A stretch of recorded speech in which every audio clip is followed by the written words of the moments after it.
Hola, bienvenidos a Esquina Literaria. Soy Yolanda Miranda y les estoy compartiendo la lectura de este libro Respira de James Nestor. Espero que les esté gustando, sobre todo que les esté sirviendo. Los invito a que me dejen sus comentarios, que se suscriban al canal, que me sigan en mis redes sociales.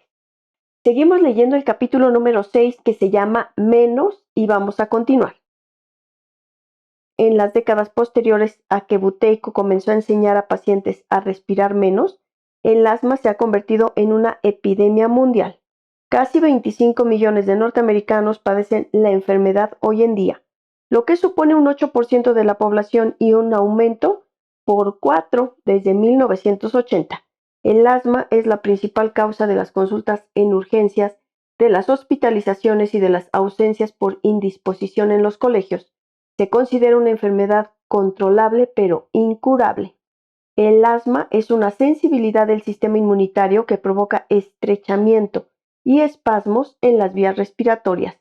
Los ataques pueden ser provocados por elementos contaminantes, el polvo, infecciones víricas o el aire frío, entre otras cosas, pero el asma lo puede causar también una respiración excesiva, lo cual es muy habitual al realizar un esfuerzo físico. Esta afección se llama asma inducido por el ejercicio y afecta a cerca de un 15% de la población y hasta un 40% de los atletas. En reposo o durante el ejercicio, los asmáticos tienden a respirar más, a veces mucho más que los no asmáticos. Una vez que empieza un ataque, las cosas van de mal en peor. Queda aire atascado en los pulmones y las vías se estrechan, lo cual dificulta expulsar el aire y volver a tomar. A continuación se respira más, pero aumenta la sensación de falta de aliento y se incrementan el estrechamiento, el pánico y el estrés.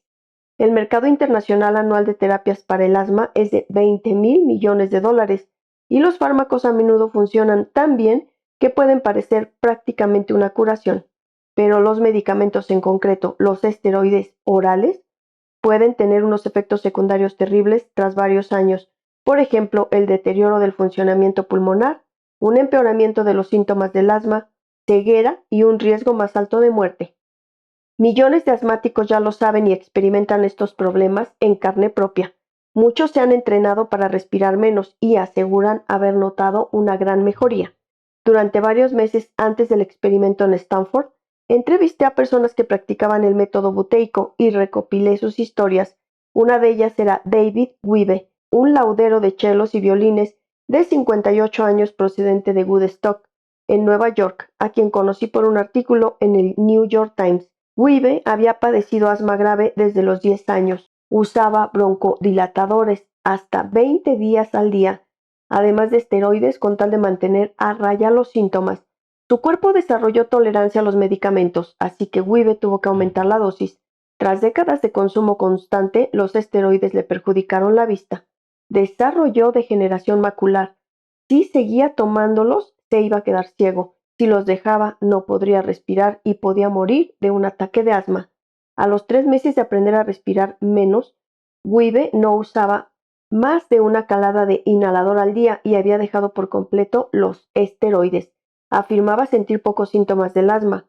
Por primera vez en 5 décadas podía respirar con facilidad. Incluso el neumólogo de Wiebe estaba impresionado, lo cual confirma que hubo una mejora notable en el asma y la salud general del paciente.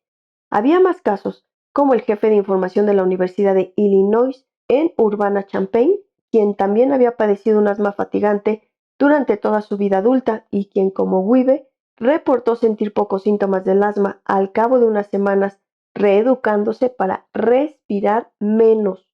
Soy un hombre nuevo, escribió. Estaba también la mujer de 70 años con la que yo había pasado una hora en una cafetería, Whole Foods, que había sufrido un asma incapacitante durante las últimas 6 décadas y que apenas podía caminar unas pocas calles sin que le diera un ataque. Tras algunos meses respirando menos, hacía caminatas de varias horas al día y estaba a punto de irse de viaje a México. Es prácticamente un milagro, me dijo la mujer. Estaba una madre de Kentucky que sufría unos problemas respiratorios tales que llegó a plantearse la idea del suicidio. Luego estaban atletas como los deportistas olímpicos Ramon Anderson, Matthew Dunn y Sania Richard Ross, que también había usado los métodos de respirar menos. Todos ellos afirmaban haber obtenido una mejora en el rendimiento y haber aplacado los síntomas de problemas respiratorios, simplemente reduciendo el volumen de aire que tenían en los pulmones e incrementando el dióxido de carbono en el cuerpo. La confirmación científica más convincente de que respirar menos era efectivo contra el asma vino de la mano de la doctora Alicia Meuret, directora del Centro de Investigación sobre Ansiedad y la Depresión de la Universidad Metodista del Sur en Dallas. En 2014, Meuret y un equipo de investigadores juntaron a 120 asmáticos escogidos al azar, calcularon su funcionamiento pulmonar, el tamaño de sus pulmones y los gases sanguíneos, y luego les dieron un capnómetro portátil que registraba la cantidad de dióxido de carbono contenido en el aire que exhalaban. A lo largo de 4 semanas, los pacientes llevaron encima el aparato y practicaban el respirar menos para mantener los niveles de dióxido de carbono a un nivel saludable de un 5.5%. Si los niveles bajaban, los pacientes respiraban menos hasta que los niveles de dióxido de carbono volvían a subir. Un mes después, el 80% de los asmáticos habían aumentado el nivel de dióxido de carbono en reposo y habían experimentado significativamente menos ataques de asma, tenían un mejor funcionamiento pulmonar y se les habían ensanchado las vías respiratorias. Todos respiraban mejor, los síntomas del asma o bien habían desaparecido o bien habían disminuido ostensiblemente. Cuando la gente hiperventila ocurre algo muy extraño, escribió Meuret. En esencia, aspiran demasiado aire, pero la sensación que tienen es de falta de aire, de ahogamiento, como si no tuvieran aire suficiente. Es casi como un error del sistema biológico. Forzar el cuerpo a respirar menos parecía corregir aquel error del sistema. Hacia el fin de su carrera y al final de su vida en 2003, a la edad de 80 años, Buteyko se convertiría un poco en un místico.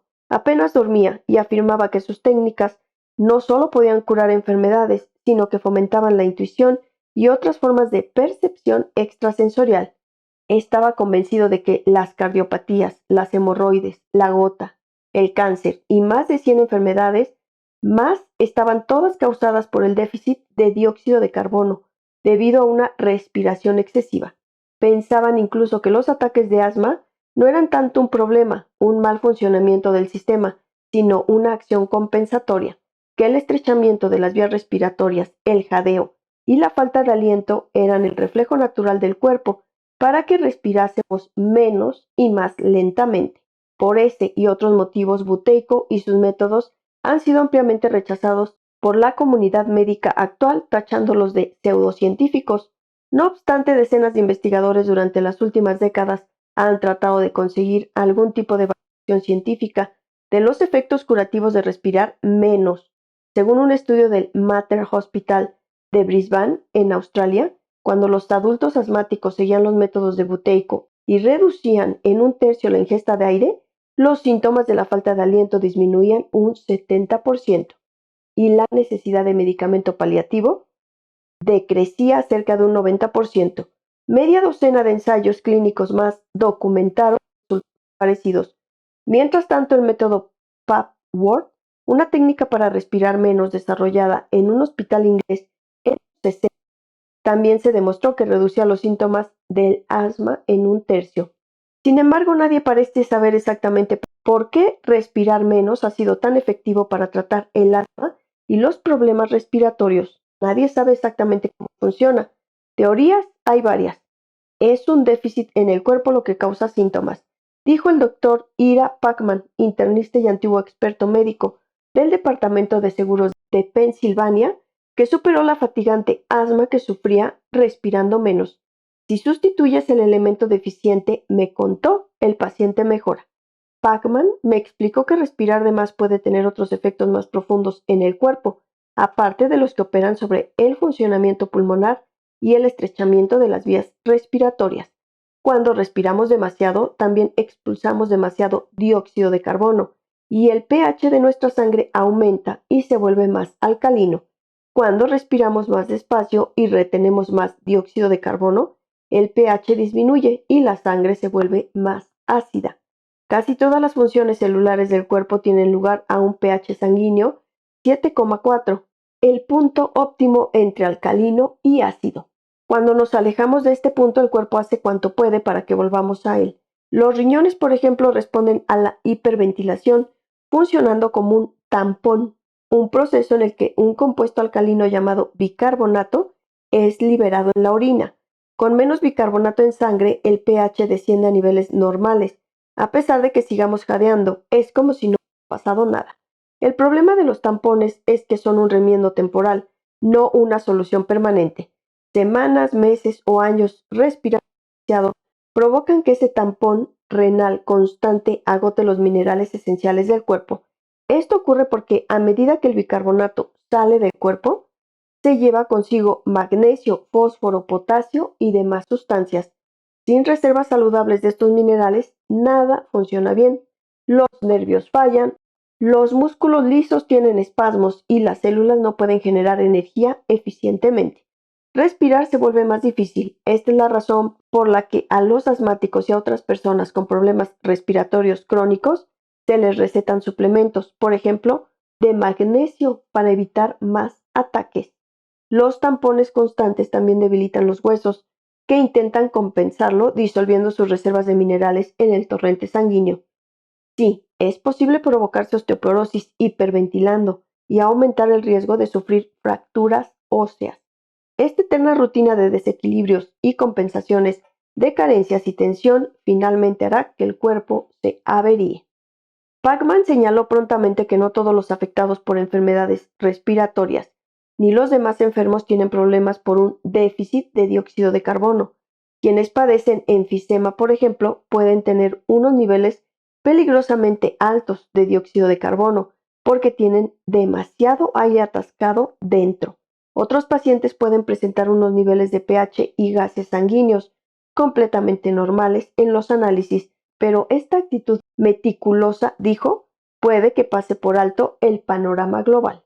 Todas esas personas tienen un problema respiratorio, sufren estrés, inflamación, congestión y les cuesta meter y sacar aire de los pulmones. Y son estos problemas respiratorios lo que las técnicas para respirar menos, más lento y más rítmicamente arreglan con tanta efectividad. Espero que les haya gustado la lectura del día de hoy de este libro Respira. En el próximo video vamos a terminar este capítulo número 6. Muchas gracias por escuchar.